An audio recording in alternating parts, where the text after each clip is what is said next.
L'odeur ne correspondait pas. Evelyn Ashford s'immobilisa devant le sarcophage, ses doigts gantés suspendus à quelques millimètres du bois peint. Autour d'elle, la salle d'exposition du British Museum bruissait de conversations feutrées, de froissements de soie et de tintements de coupes de champagne. Mais elle n'entendait plus rien. Son attention tout entière s'était figée sur cette note chimique, âcre et moderne, qui n'avait rien à faire sur un cercueil vieux de 3000 ans. Elle approcha son visage du vernis. La résine aurait dû exhaler un parfum sec, minéral, celui du temps fossilisé dans les fibres du bois. Au lieu de cela, une senteur de térébenthine fraîche lui piqua les narines. « Magnifique pièce, n'est-ce pas ?» murmura une voix derrière elle. Evelyn se redressa lentement. Le conservateur adjoint, un homme au front luisant et aux mains trop agitées, venait de surgir à ses côtés. « Magnifique !» répéta-t-elle d'un ton neutre. « Dites-moi, monsieur Whitmore, depuis combien de temps ce sarcophage est-il sorti de terre ?»« Oh, plusieurs siècles, bien entendu. La provenance est irréprochable. Lord Harrington lui-même a supervisé son acquisition. » Lord Harrington. Elle laissa le nom flotter entre eux comme une fumée suspecte. Whitmore déglutit. Un bienfaiteur généreux de notre institution. Un bienfaiteur, oui. Evelyn effleura le bord du couvercle. Et ce vernis, monsieur Whitmore, il sent le laboratoire de Cheapside, pas la vallée des rois. Le visage de l'homme se décomposa. Ses lèvres s'entr'ouvrirent, cherchant une réponse qui ne vint pas. « Je vous suggère de faire analyser cette pièce avant le vernissage officiel, » continua Evelyn avec une douceur tranchante. « À moins que vous ne préfériez que je m'en charge moi-même, publiquement. » Elle tourna les talons avant qu'il puisse répondre, traversant la salle d'un pas mesuré. Son cœur battait plus vite qu'elle ne l'aurait voulu. 10 ans d'expertise, des centaines d'authentifications, et jamais elle n'avait vu une fraude aussi audacieuse exposée dans un lieu aussi prestigieux. Le salon adjacent débordait d'aristocrates et de collectionneurs. Des lustres de cristal projetaient des éclats dorés sur les épaules nues des femmes et les plastrons immaculés des hommes. Evelyn accepta une coupe de champagne qu'elle ne but pas, ses yeux balayant l'assemblée. C'est alors qu'elle la vit. Lady Cavendish se tenait près de la cheminée, drapée dans une robe de velours bordeaux qui semblait boire la lumière. Ses cheveux gris étaient relevés en un chignon impeccable, et ses yeux, d'un bleu délavé par les années mais pas par la cruauté, se posèrent sur Evelyn avec l'intérêt d'un chat observant une souris. « Mademoiselle Ashford » ronronna-t-elle en s'approchant. « Quelle surprise de vous voir ici. Je croyais que votre boutique vous occupait entièrement ces temps-ci. » « Les affaires sont florissantes, Lady Cavendish. Je trouve toujours le temps d'admirer les belles pièces. Ou de les critiquer peut-être. » Le sourire de la vieille femme ne vacilla pas, mais ses mots portaient des griffes. « J'ai entendu dire que vous aviez importuné ce pauvre Whitmore avec vos théories. Vous avez hérité de l'imagination de votre père, à ce que je vois. » Evelyn sentit le sang lui monter aux joues. Son père, toujours son père. « Mon père était le meilleur égyptologue de sa génération. » « Votre père, ma chère, était un rêveur qui confondait ses désirs avec la réalité. » Lady Cavendish inclina la tête, faussement compatissante. « C'est d'ailleurs ce qui l'a détruit, n'est-ce pas? Cette obsession pour des trésors qui n'existaient que dans son esprit. » « Les trésors existaient, ce sont les preuves qui ont disparu. » « Comme c'est commode. » Autour d'elle, plusieurs têtes s'étaient tournées. Evelyn percevait les murmures, les regards en coin. Lady Cavendish savourait chaque seconde de ce spectacle. « Prenez garde, mademoiselle Ashford, » continua la vieille femme en baissant la voix. « Londres est une ville qui pardonne difficilement les accusations infondées, surtout venant d'une femme dont la famille a déjà tant à se faire pardonner. » Elle s'éloigna dans un froissement de velours, laissant Evelyn seule au milieu des regards curieux. La jeune femme serra les dents. Ses mains tremblaient légèrement, mais pas de peur, de rage. Une rage froide, ancienne, qui remontait à ce jour où son père était rentré de son dernier voyage, le regard éteint, la réputation en lambeaux. Elle quitta le salon et s'engagea dans un couloir moins fréquenté, cherchant un moment de calme. Les murs étaient ornés de gravures représentant des scènes de fouilles, des pyramides sous un soleil de plomb, des archéologues en costume colonial. Son père figurait sur l'une d'elles, plus jeune, souriant, tenant un fragment de papyrus comme s'il s'agissait du Saint Graal. « Vous avez raison, vous savez. » Evelyne sursauta. Un homme se tenait dans l'ombre d'une alcôve, à demi dissimulée par un rideau de velours vert. Grand, les épaules larges, sous un costume sombre qui avait connu des jours meilleurs. Son visage portait les marques du soleil et du vent, et une cicatrice fine courait le long de sa mâchoire gauche, semblable à la trace d'une griffe. « Je vous demande pardon ?» ?»« Le sarcophage. Il est faux. » L'homme s'avança d'un pas, et la lumière révéla des yeux d'un gris orageux. « Le bois vient d'un atelier de Southwark. Je reconnais le grain. »« Et vous êtes ?» ?»« Quelqu'un qui sait reconnaître un mensonge quand il en voit un. » Il y avait quelque chose de troublant dans sa voix, une assurance teintée d'amertume. Evelyne nota la façon dont il se tenait, légèrement de biais, comme un homme habitué à surveiller les sorties. « Si vous savez que c'est un faux, pourquoi ne pas le dénoncer vous-même ?»« Parce que personne ne m'écouterait. » Il eut un sourire sans joie. « Mon nom n'ouvre plus beaucoup de portes dans cette ville. » Avant qu'elle puisse répondre, il recula dans l'ombre. « Regardez sous la doublure intérieure, mademoiselle Ashford. Vous y trouverez ce que vous cherchez. » Et il disparut. Evelyne hésita une seconde, puis retourna vers la salle d'exposition. Whitmore avait disparu, probablement pour alerter ses supérieurs. Elle n'avait que quelques minutes. Le sarcophage reposait sur son socle, majestueux et menteur. Elle jeta un coup d'œil autour d'elle, puis souleva délicatement un coin de la doublure de lin qui tapissait l'intérieur du couvercle.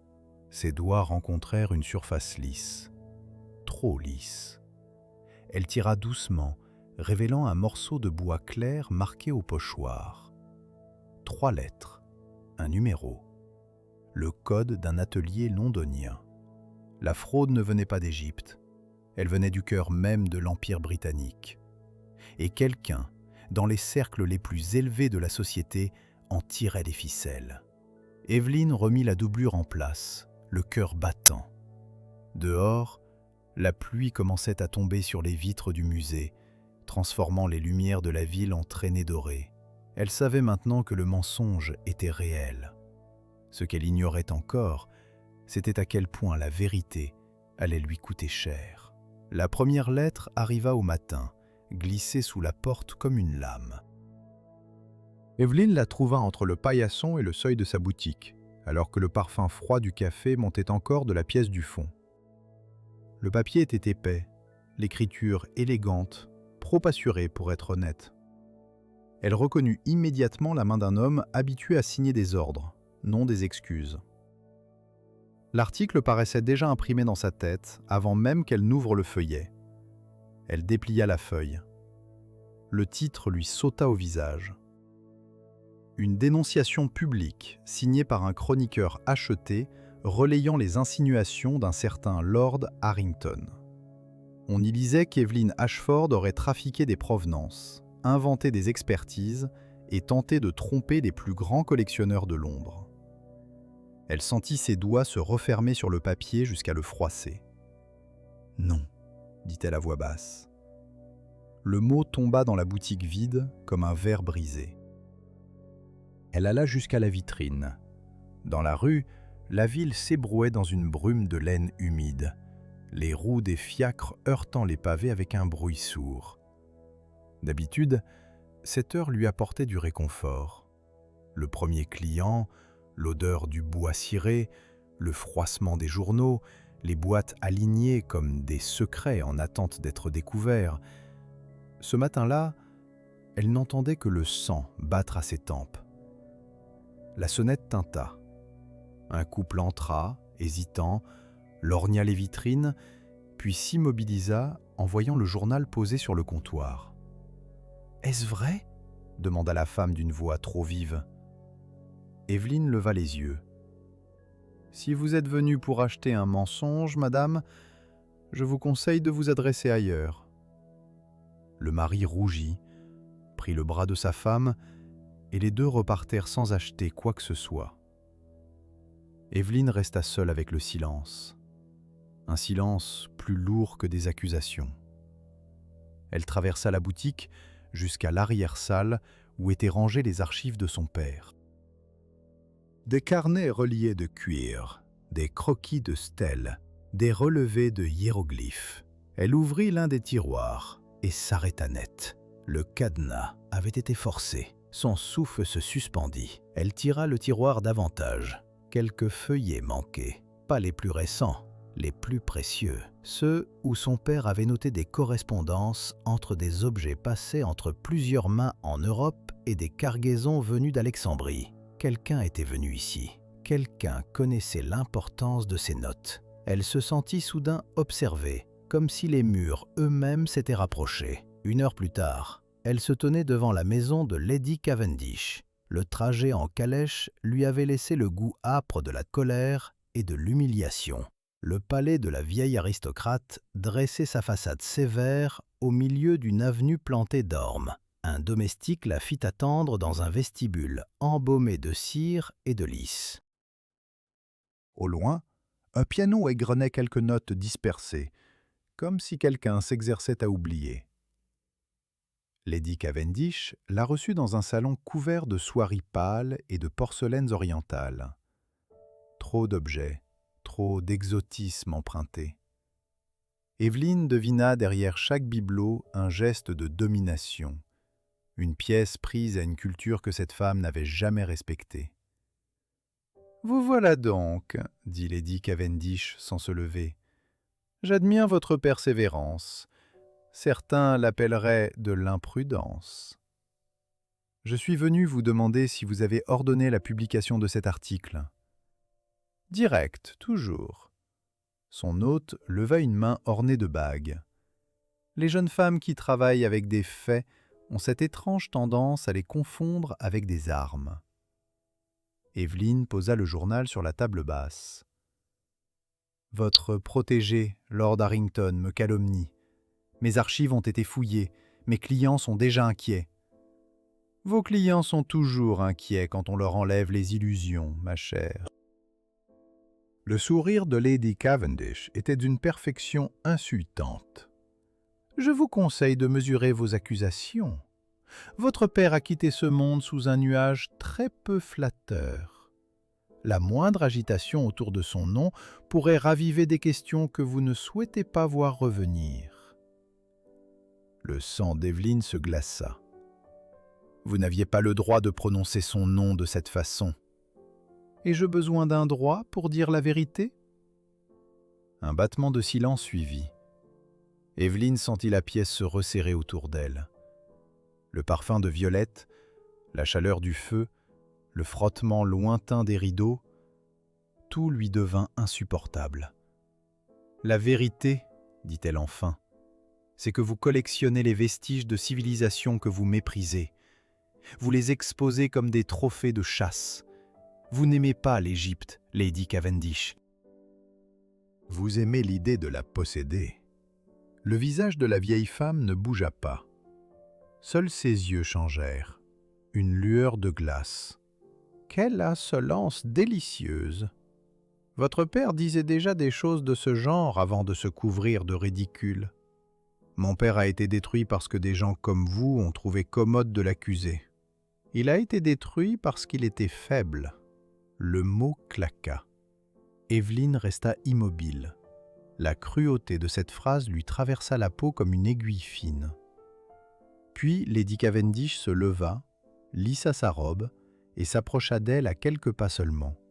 Vous devriez renoncer à ce dossier. Lord Harrington dispose de moyens plus vastes que vous n'imaginez, et moi, de mémoire plus tenace. Est-ce une menace? Non, ma chère. C'est un conseil offert par charité. Evelyne sentit une odeur de poudre et de parfum trop lourd. Une autre femme, assise près de la fenêtre, leva les yeux de son ouvrage et la dévisagea. Jeune, blonde, le genre de beauté pâle qui se nourrit des fautes des autres. Une cousine peut-être, une confidente. Le regard de cette inconnue était d'un intérêt malsain. Elle semblait prendre plaisir à la voir vaciller. Evelyne comprit alors qu'elle n'était pas seulement venue affronter Lady Cavendish. Elle se trouvait dans une maison où l'on l'attendait, où l'on avait déjà préparé sa chute. Elle se redressa. « Transmettez à Lord Harrington que je refuse ces mensonges. Et à vous, Lady Cavendish, je dirai seulement ceci. Il y a des objets qu'on expose, et d'autres qu'on s'acharne à voler. Vous appartenez à la seconde catégorie. » Un éclat passa dans le regard de la vieille femme. Peut-être de la colère, peut-être de l'amusement. En quittant le salon, Evelyne sentit qu'on lui avait arraché davantage qu'une dignité. Quelque chose d'intime, un fil invisible reliant son père à ses archives, venait d'être coupé. Dans le vestibule, le domestique lui tendit une enveloppe sans un mot. Le sceau était noir, aucune adresse, seulement son nom. De retour dans la rue, elle l'ouvrit d'une main impatiente. L'écriture était différente, plus pressée, plus masculine. Rendez-vous au dock de Wapping à la tombée de la nuit. Si vous souhaitez récupérer ce qui a été pris à votre père, venez seul. Evelyne releva les yeux vers les cheminées sombres de la ville. La pluie recommençait à tomber, fine et métallique. Et cette fois, elle sut qu'on ne cherchait plus seulement à l'humilier. On voulait l'attirer dans la gueule du mensonge. Le quai sentait le sel, le charbon et la vase froide. Evelyne descendit de la calèche sans attendre que le cocher lui tende la main. Wapping s'étirait devant elle comme une mâchoire sombre. Les entrepôts dormaient derrière des façades lépreuses, les vitres ruisselaient d'une pluie fine, et les lanternes accrochées aux poteaux dessinaient sur les pavés des flaques de cuivre tremblants. Elle avait accepté le rendez-vous, mais pas la docilité. Sous son manteau, elle cachait un carnet de notes, un crayon et un petit carnet d'analyse où elle avait recopié les marques du sarcophage. Sa peur était là, présente, discrète, coincée entre les côtes. Pourtant, elle avançait. Le premier changement d'air survint dès qu'elle quitta la rue principale pour une allée de service. Le bruit des marins, les jurons, le claquement des cordes, tout se fit plus sourd. Devant une porte de bois noirci, elle s'arrêta, respirant l'odeur amère de goudron et de fer mouillé. La porte n'était pas fermée. À l'intérieur, l'obscurité était trouée par des lampes basses. Des caisses empilées jusqu'au plafond portaient des noms de sociétés maritimes honnêtes. Mais les scellés avaient été brisés, puis recollés à la hâte. Evelyne s'approcha, posa la main sur une caisse, sentit sous le bois une vibration légère, presque vivante. Quelque chose était encore en mouvement là-dedans, ou tout juste déplacé. « Vous avez du courage », murmura une voix derrière elle. Elle pivota vivement. Un homme se tenait dans l'embrasure, manteau sombre, chapeau bas. Son visage était à moitié caché par l'ombre, mais sa cicatrice le trahissait. L'inconnu du musée. Je n'ai pas l'habitude de recevoir des conseils de fantômes, répondit-elle. Un sourire bref passa sur ses lèvres. Les fantômes connaissent les lieux où l'on ment le mieux. Il s'avança, pas après pas, sans jamais la fixer comme un homme fixe une proie. Cela la troubla davantage que s'il avait eu l'air menaçant. « Qui êtes-vous » demanda-t-elle. « On m'appelait autrefois Marlowe. Aujourd'hui, cela importe peu. À moi, si. Alors appelez-moi simplement quelqu'un qui veut empêcher Lord Harrington de ruiner encore davantage de vies. » Evelyn sentit le doute lui mordre l'esprit. Il savait trop. Il avait choisi ce lieu. Mais sa voix n'avait rien de l'assurance d'un complice riche. Elle portait au contraire une fatigue ancienne, presque minérale. « Qu'est-ce que vous faites ici » demanda-t-elle. « J'attendais ceux qui récupèrent les caisses pour les remonter sur la Tamise, et je savais que vous viendriez. Vous saviez aussi qu'on fouillerait les archives de mon père ?» Cette fois, il ne répondit pas tout de suite. « Oui, dit-il enfin, parce que votre père a laissé des traces que d'autres ont voulu effacer. » Evelyn sentit la colère lui monter au visage. « Pourquoi ne pas me l'avoir dit plus tôt ? Parce qu'on vous aurait surveillé, et parce que je voulais être sûr que vous distinguiez les amis des prédateurs. » Avant qu'elle réplique, un bruit sec résonna plus loin dans l'entrepôt. Des pas, puis un froissement de toile. Marlowe leva la main, l'air soudain grave. « Derrière les caisses, vite !» Ils se glissèrent dans un couloir étroit entre deux piles de bois. Evelyn retint son souffle. Deux hommes passèrent à quelques mètres, l'un portant une lanterne, l'autre un registre. Elle distingua des mots isolés. Livraison, vérifier les sceaux, Lady Cavendish. Le nom lui glaça la nuque. Quand les pas s'éloignèrent, Marlowe fit glisser une planche mal fixée. Derrière, un compartiment contenait des objets enveloppés dans des tissus sales. Evelyn en tira un fragment de stèle, puis une amulette d'un bleu terni. Sa respiration se coupa. « C'est authentique », souffla-t-elle. « Je sais. D'où vient cela ? D'Égypte. Et d'un vol très ancien, remanié ensuite à Londres. » Elle caressa la pierre du bout des doigts. Sous la poussière, une série de hiéroglyphes apparaissait encore. Son père les avait un jour reproduits dans ses carnets. La correspondance était si précise qu'elle en eut le vertige. « Cette marque, murmura-t-elle, mon père l'avait notée. » Alors on a pris ces archives pour une raison. Evelyn leva vers lui un regard que la méfiance n'avait pas encore quitté. « Vous en savez trop.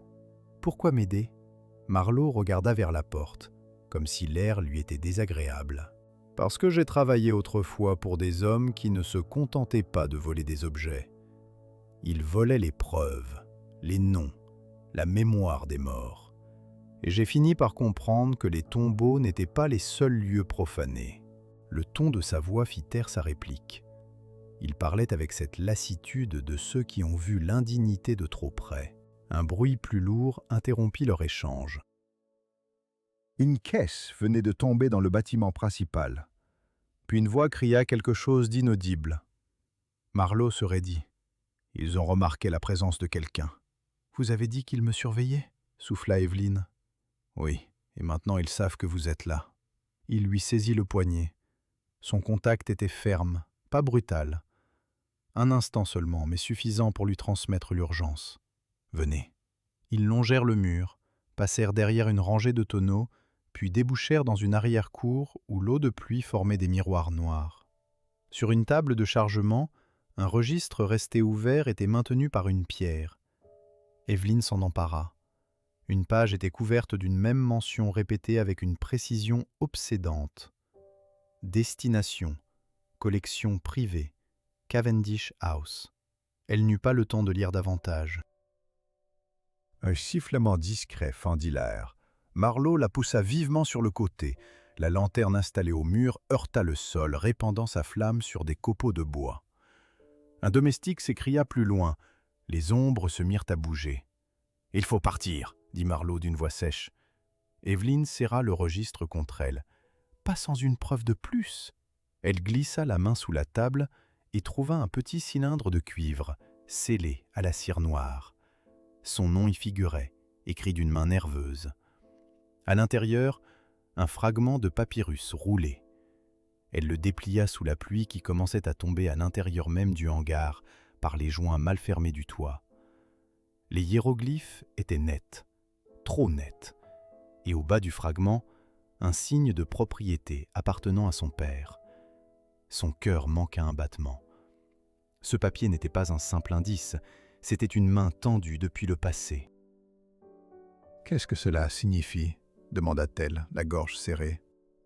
Marlowe pâlit légèrement.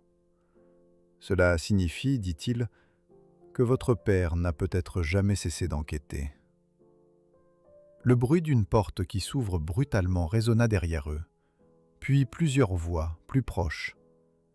Evelyne releva la tête et dans la clarté sale d'une lanterne renversée, elle aperçut le reflet d'un homme en redingote, le visage masqué par un chapeau haut de forme. Elle reconnut la silhouette avant même d'en distinguer les traits. Un messager de Lady Cavendish, et dans sa main, un briquet allumé. L'air chargé de fumée dissolvait peu à peu les contours solides de l'entrepôt. Evelyne se tenait à peine à demi éclairée par la lueur vacillante des flammes qui léchaient les poutres du plafond.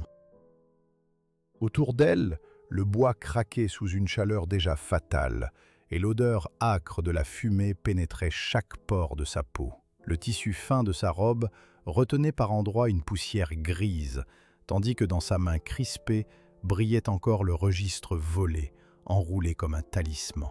Elle courait sans se retourner, les poumons brûlants, les doigts endoloris, consciente que chaque seconde la rapprochait d'une fin possible. Derrière elle, la furie de l'incendie croissait, transformant l'entrepôt en un four rougeoyant, réverbérant des sons de bois qui éclatent, de charnières qui se tordent et de vitres qui craquent sous la chaleur.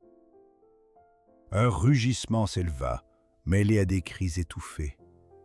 Un homme plus loin appelait, mais sa voix se perdait dans le bourdonnement sauvage de la combustion. Evelyne chercha du regard une issue parmi les décombres. Un coin mal charpenté vibrait, menaçait de s'effondrer. Elle glissa sur un sol jonché de miettes de papier, trébucha, mais un bras la soutint vivement. « Par là, vite !» souffla une voix grave. C'était Marlowe, toujours là, son visage marqué de suie et d'épuisement. Il la tira vers une porte de secours cachée dans un renfoncement. Ils passèrent à travers un corridor obscur où la chaleur était déjà étouffante. Le poids de l'air brûlant semblait vouloir comprimer leurs poumons.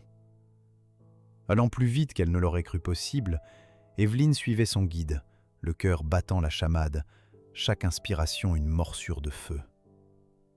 Ils atteignirent enfin une passerelle en bois surplombant la Tamise. Le vent y était plus frais, chargé de sel et d'embrun. Evelyne tomba soudain à genoux, haletante. Marlowe l'aida à se relever. « C'était une embuscade, » murmura-t-il. « Ils ont tout brûlé pour effacer les preuves et m'empêcher de vous aider. Mais vous êtes en vie, c'est ce qui compte. » Evelyne serra le registre contre sa poitrine, les mains tremblantes. « Pourquoi moi? Pourquoi vouloir me faire disparaître ?» Parce que vous êtes le dernier obstacle entre eux et l'impunité. Ils restèrent silencieux un instant, regardant la fumée qui montait en volute noire dans la nuit naissante. Puis, vers le quai désert, deux silhouettes apparurent. « Ils ne vont pas s'arrêter là, » prévint Marlowe. « Lady Cavendish est plus dangereuse que je ne pensais. »« Et Lord Harrington ?» demanda Evelyne. L'ombre qui tire les ficelles derrière elle. Lui a l'habitude de franchir toutes les limites. Un bruit de pas précipité se fit entendre. Marlowe repoussa Evelyne dans l'obscurité d'un entrepôt voisin. « Cachez-vous et restez silencieuse. » À quelques mètres, deux hommes passèrent, discutant à voix basse mais avec un ton menaçant. La boutique a l'air abandonnée. Elle a intérêt à ne rien écrire, sinon elle finit comme ce tape-planche. bruit fort, fin assuré. Les mots avaient un poids lourd de menace. Evelyne sentit son sang se glacer, sa colère se muer en détermination froide. Quand les hommes s'éloignèrent enfin, Marlowe lui tendit un mouchoir. L'odeur de fumée persistait, mêlée à celle d'herbes sèches et de goudron. « Il faut que vous cachiez ces preuves, » dit-il en lui montrant le registre, « et poursuiviez l'enquête. Mais cette fois, plus prudemment. L'enjeu est plus grand que nous. » Evelyne hocha la tête, croisant dans ses yeux le mélange d'épuisement et de résolution que partageait Marlowe. « Je vais faire ce qu'il faut, pour mon père, pour la vérité. » Elle sentit dans la poigne de sa main le poids d'une promesse faite à elle-même, impitoyable, indélébile. Le lendemain matin, elle apprit par une note glissée sous la porte que sa boutique avait été visitée pendant la nuit. Rien de volé, mais un message clair. « Arrêtez ou vous brûlez ». Le froid s'était installé dans ses os. Pourtant, la chaleur d'une étincelle sourde allumait désormais son regard. Evelyne n'était plus seule dans ce combat, mais l'ennemi venait de passer à une autre étape. Loin des salons dorés, de la courtoisie empoisonnée, voilà que le réel montrait enfin son visage cruel et sans pitié.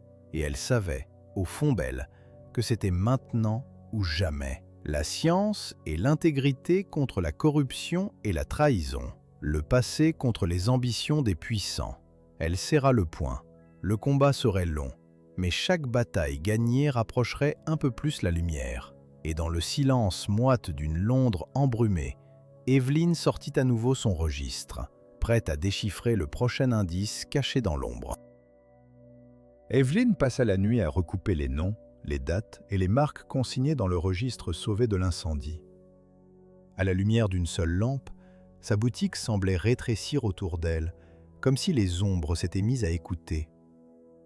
Le papier sentait encore la suie, et ses doigts noirs de cendre tournèrent les pages avec une prudence presque religieuse.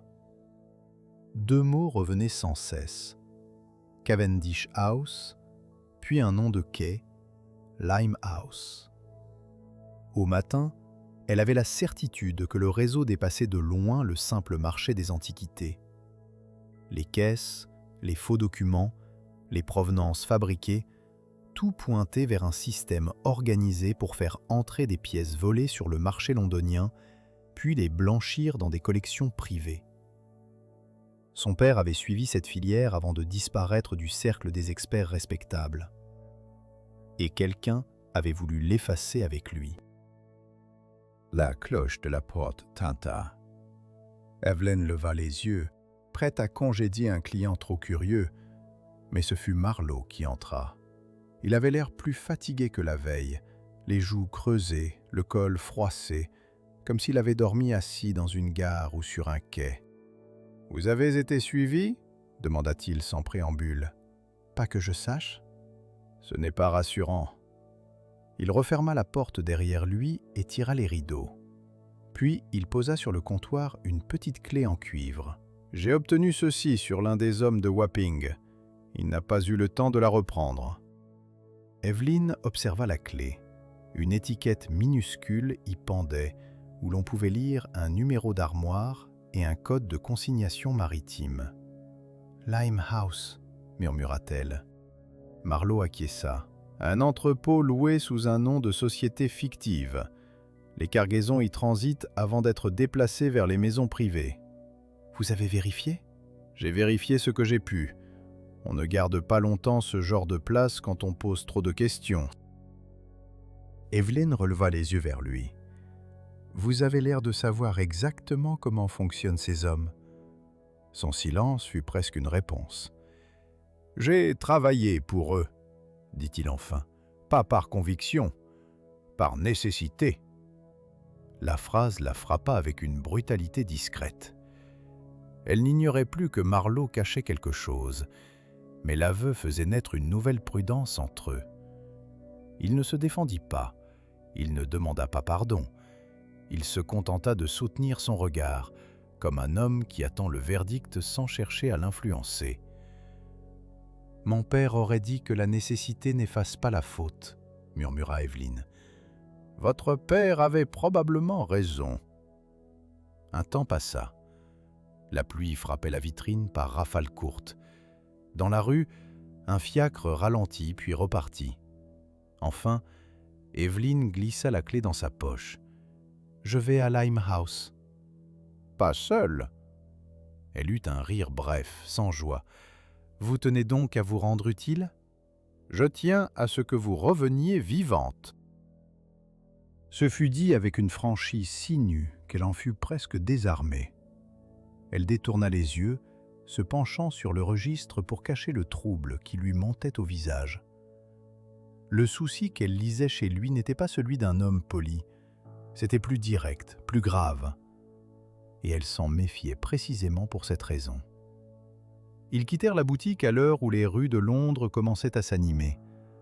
À Limehouse, les odeurs changèrent encore. Poissons, bois humide, huile de lampe, fumée de charbon. Le quartier semblait saturé d'une activité retenue, comme si tout le monde parlait bas pour ne pas réveiller une colère ancienne. Au fond d'une ruelle bordée de dépôts, ils trouvèrent un entrepôt marqué par le numéro de la clé. La serrure céda d'un tour sec. À l'intérieur, des rangées de caisses étaient alignées avec une rigueur presque militaire. Sur certaines, des noms de ports étrangers avaient été grattés puis recouverts. Sur d'autres, des seaux de cire portaient la marque de maisons aristocratiques londoniennes.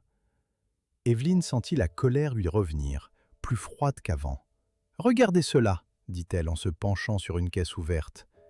Sous une couche de toile de jute, elle découvrit des fragments d'un lin ancien, des vases brisés, des amulettes enveloppées séparément, comme des preuves qu'on aurait voulu conserver sans avouer leur origine. Sur le côté intérieur de la caisse, un sigle était gravé à la hâte, un V stylisé, cerclé d'un trait. Marlowe se raidit. « Qu'est-ce que c'est ? » ?»« La marque d'une famille de marchands, » répondit-il, « ou d'une couverture. Les mêmes initiales figuraient sur des documents que j'ai vus autrefois. » Evelyn fouilla plus loin et découvrit un carnet de bord. Les pages mentionnaient des destinataires, des sommes et surtout des rendez-vous. L'un d'eux revenait à plusieurs reprises. Cavendish House, Elnor, après minuit. Son pouls s'accéléra.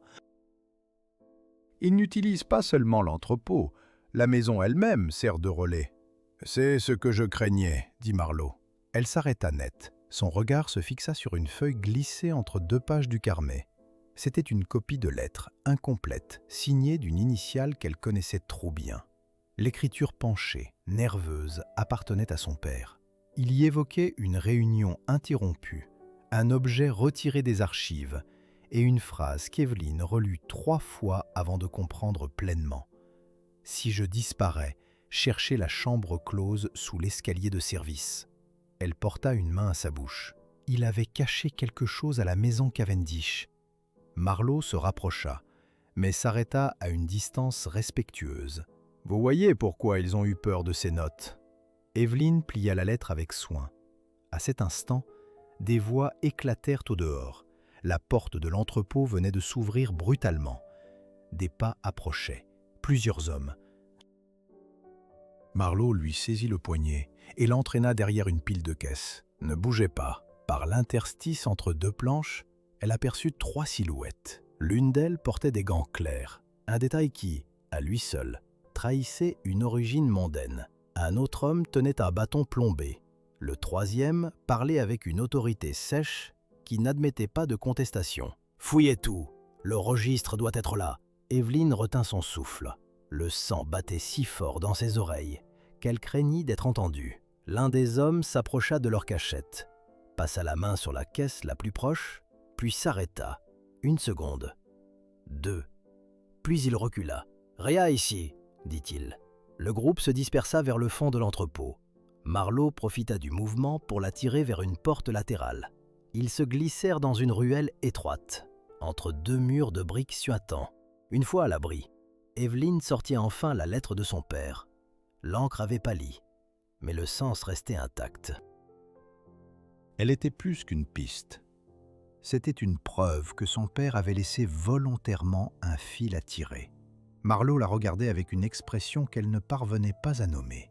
« Vous saviez, dit-elle lentement, vous saviez qu'il revenait à Cavendish House. »« Je savais qu'il avait trouvé quelque chose, pas où il l'avait caché. »« Et vous ne me l'avez pas dit. »« Parce que je voulais être certain que nous n'étions pas déjà pris. » Le « nous » resta suspendu entre eux, plus fragile qu'une promesse.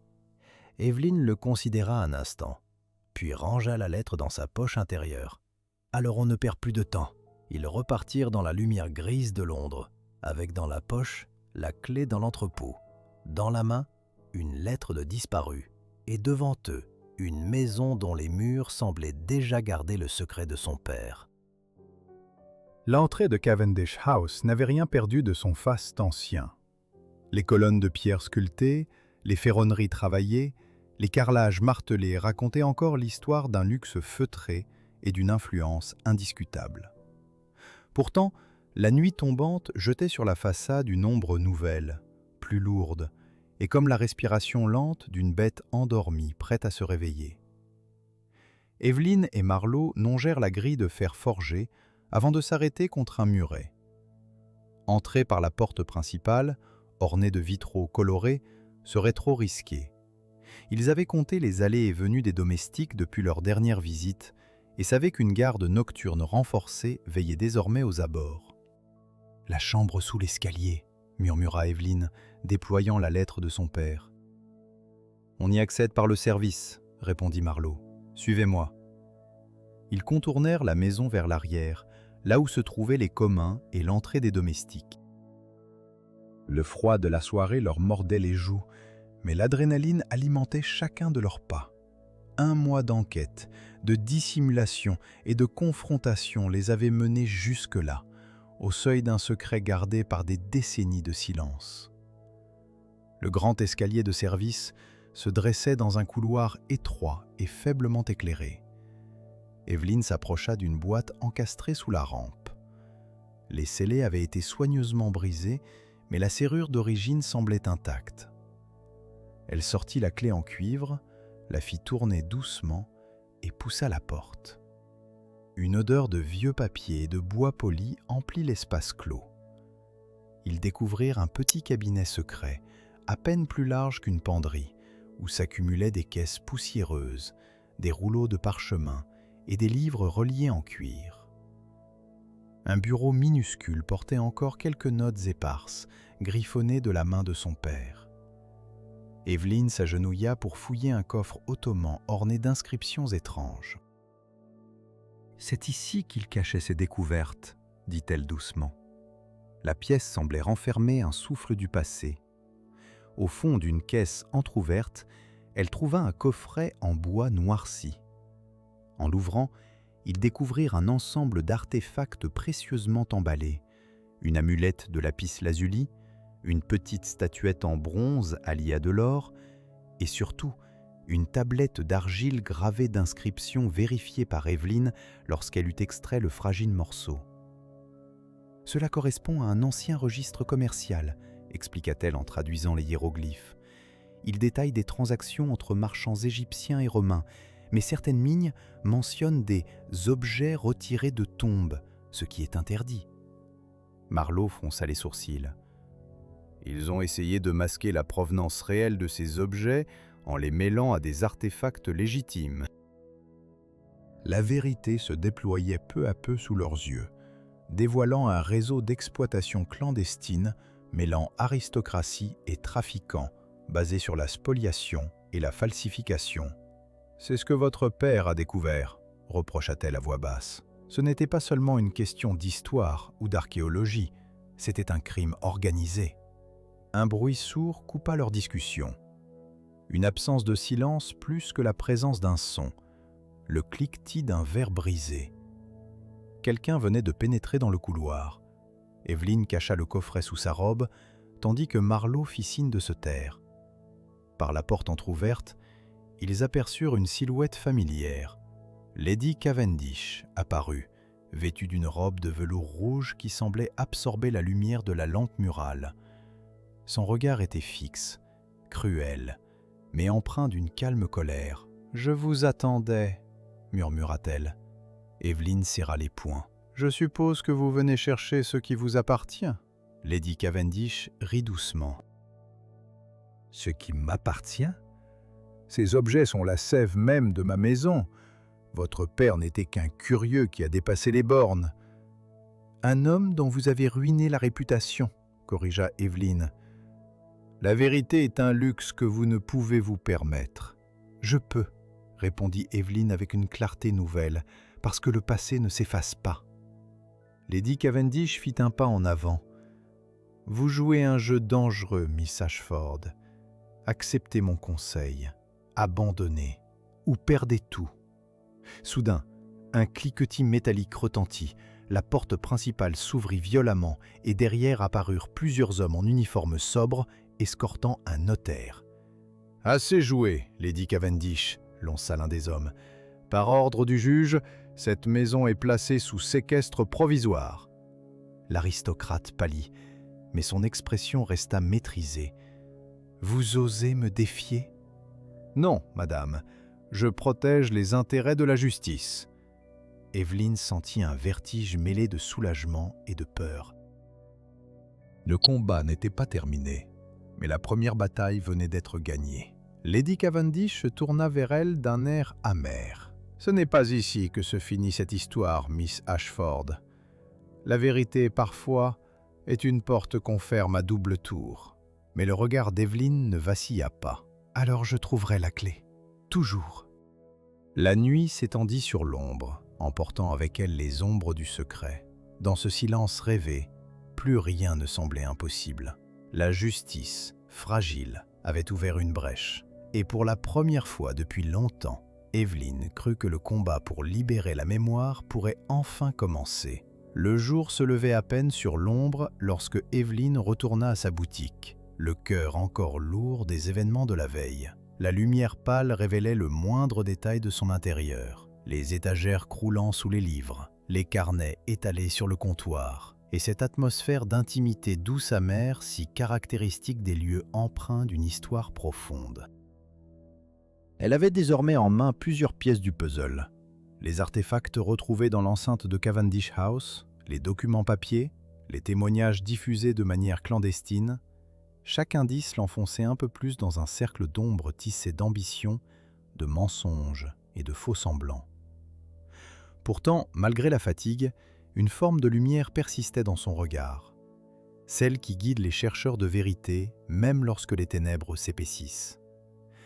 Assise devant son bureau, elle revit le visage de Lady Cavendish, froid, menaçant, mais aussi cet éclat troublé dans ses yeux qui trahissait une peur sourde, celle d'une chute annoncée. Qui pouvait prétendre à l'impunité quand le passé lui-même semblait vouloir ressurgir des profondeurs ? Un léger tapotement sur la vitre l'attira de ses pensées. C'était Marlowe, portant une enveloppe cachetée qu'il déposa sans mot dire sur le comptoir avant de s'asseoir, le visage marqué d'une résolution nouvelle. « J'ai intercepté cette lettre, » commença-t-il en déchirant le sceau. « Elle vient d'un informateur qui se fait appeler « The Curator ». Evelyn prit la lettre, ses doigts tremblants. L'écriture était élégante, précise, même si l'encre semblait parfois s'effacer comme si elle gênait quelqu'un. « Miss Ashford, votre quête a éveillé plus que des soupçons. Le réseau a des ramifications jusque dans les sphères politiques et financières de Londres. Ce que vous croyez être une simple affaire de trafic d'antiquités est en réalité une quête d'influence, de contrôle. La vérité que vous cherchez est enfouie dans des documents cloîtrés au British Museum, dans une salle spéciale où seuls quelques privilégiés ont accès. Votre père avait commencé à déterrer ses secrets, mais n'a pu aller plus loin. Pour poursuivre son œuvre, vous devrez être plus prudente que jamais. Cordialement, The Curator. » Evelyn plissa les yeux en relisant.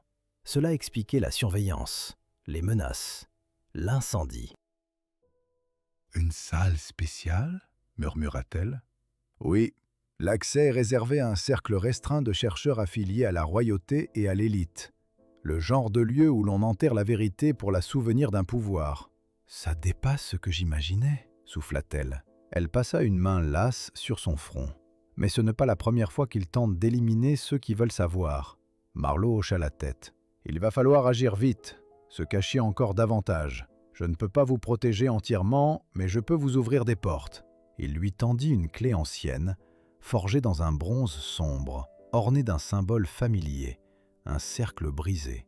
Celle-ci ouvre le bureau privé d'un ancien conservateur du musée, un allié discret de votre père. Ces archives pourraient contenir ce que vous cherchez. Evelyne serra la clé, consciente que chaque pas les plongeait plus loin dans un labyrinthe sans fin. Les jours suivants, la tension monta d'un cran. Des ombres rôdaient aux alentours, des regards insistants dans la boutique et des messages codés interceptés par Marlowe corroborèrent l'importance grandissante de leur enquête. Evelyne savait que ses actions avaient déclenché une tempête implacable. La collection privée de Lady Cavendish n'était qu'un fragment d'une conspiration plus vaste, où se mêlaient argent, pouvoir et trahison. Un matin, alors qu'elle se préparait à quitter la boutique, une lettre anonyme fut glissée sous la porte. Une seule phrase y figurait.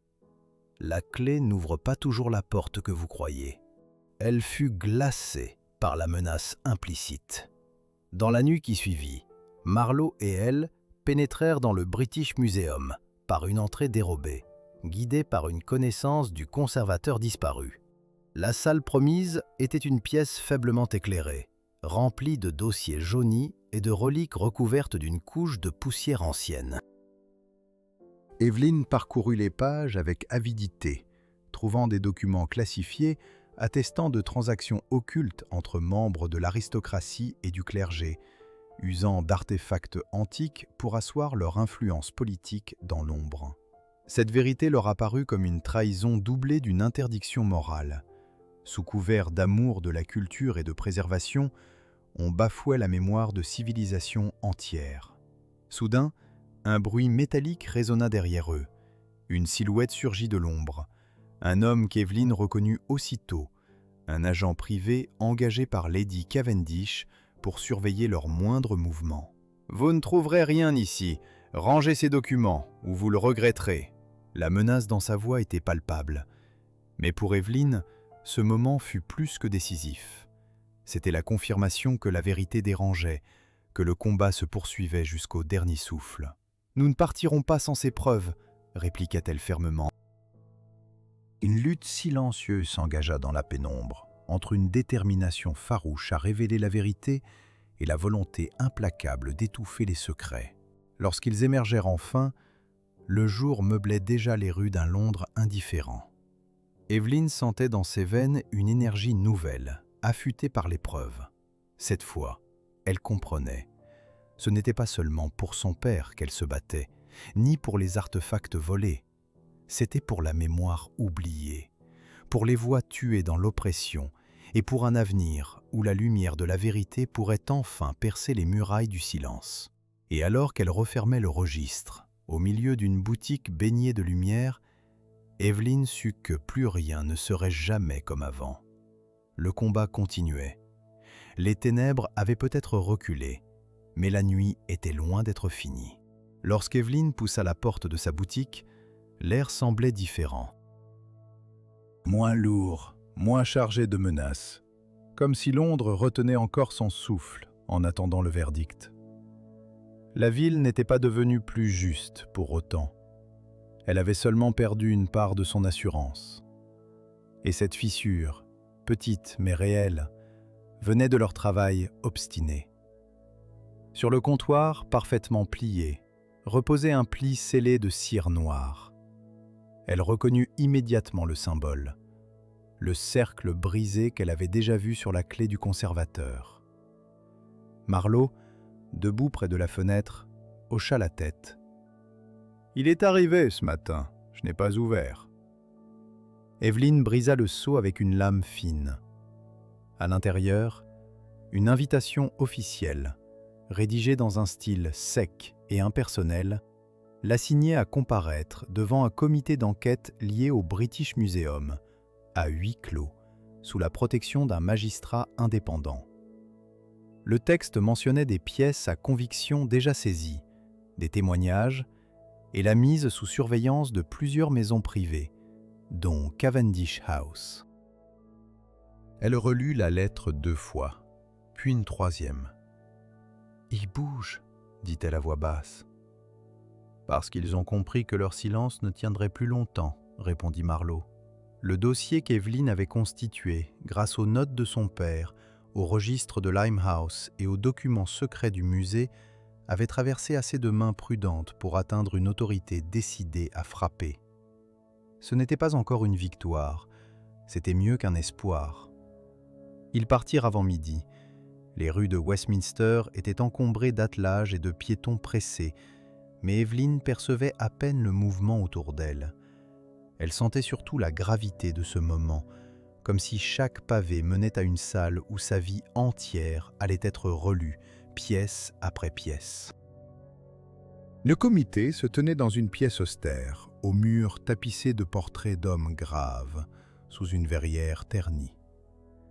À la table centrale étaient assis un juge, 2 représentants du musée, un avocat de la couronne et un homme que la fatigue semblait avoir rendu presque translucide, l'ancien conservateur des archives, enfin prêt à parler.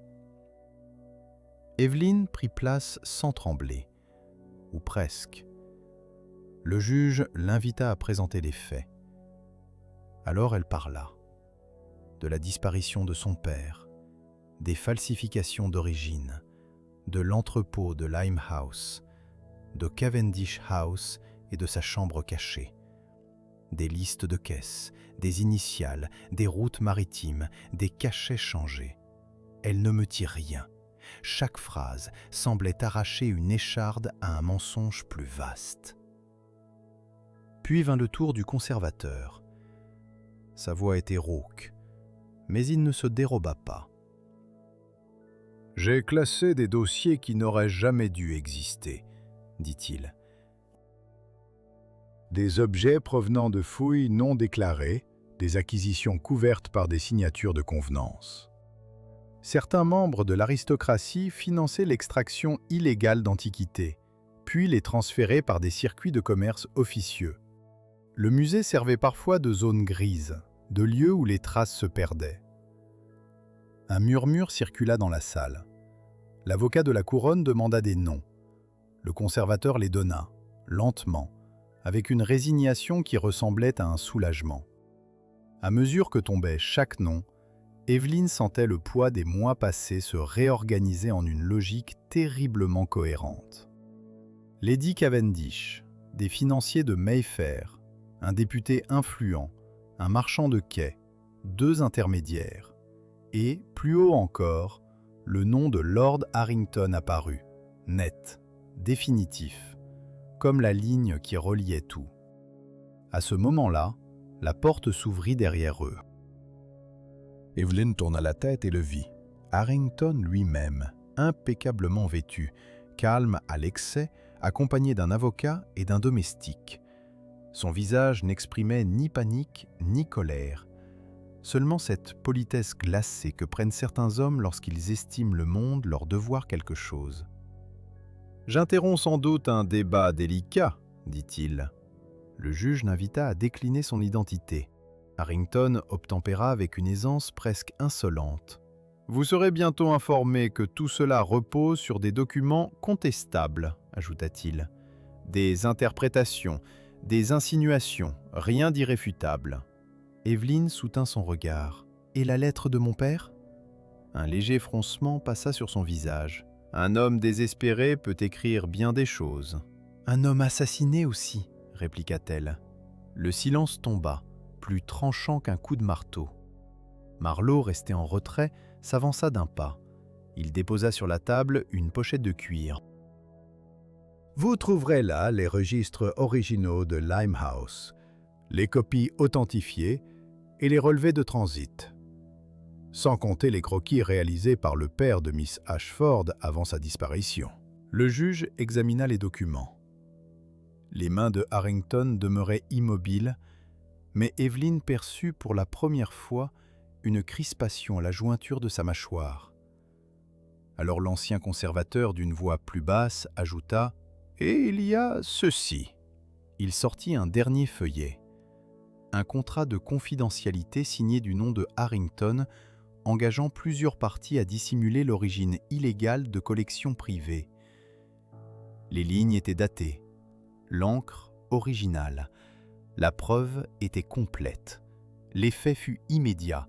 Le magistrat ordonna la mise sous scellé des biens mentionnés, la convocation des personnes citées et la protection d'Evelyn en tant que témoin principal. Harrington tenta un sourire, mais celui-ci ne prit pas.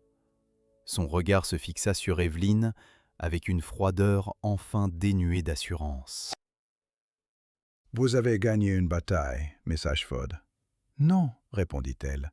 J'ai seulement refusé de me taire. » Il partit sans autre mot, escorté par 2 agents, et lorsqu'il franchit la porte, il n'emporta avec lui ni dignité ni pouvoir, seulement l'ombre d'un monde qui commençait à se fissurer. Les semaines suivantes furent faites d'interrogatoires, de classements, de vérifications et de révélations publiques.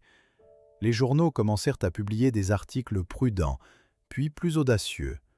Le nom de Lady Cavendish revint dans les colonnes, suivi de celui de sociétés écrans, de fondations, de prête-noms. Certains se rétractèrent, d'autres disparurent de la vie mondaine avec une discrétion nerveuse. Le scandale n'avait rien d'un feu purificateur. Il avançait comme une marée, lente, inexorable. Un matin, Evelyn reçut enfin une réponse sur le sort de son père. On ne lui rendait pas la certitude d'un adieu, seulement la preuve qu'il avait été emporté loin de Londres sous une fausse identité, puis qu'il avait très probablement péri avant de pouvoir témoigner. La douleur n'en fut pas moins vive. Mais elle avait désormais un contour. Elle n'était plus une absence absolue. Marlowe la trouva ce soir-là dans la boutique, assise devant la fenêtre ouverte. La lumière dorée du crépuscule glissait sur les livres et sur les vitrines. « Vous tenez toujours bon ?» dit-il.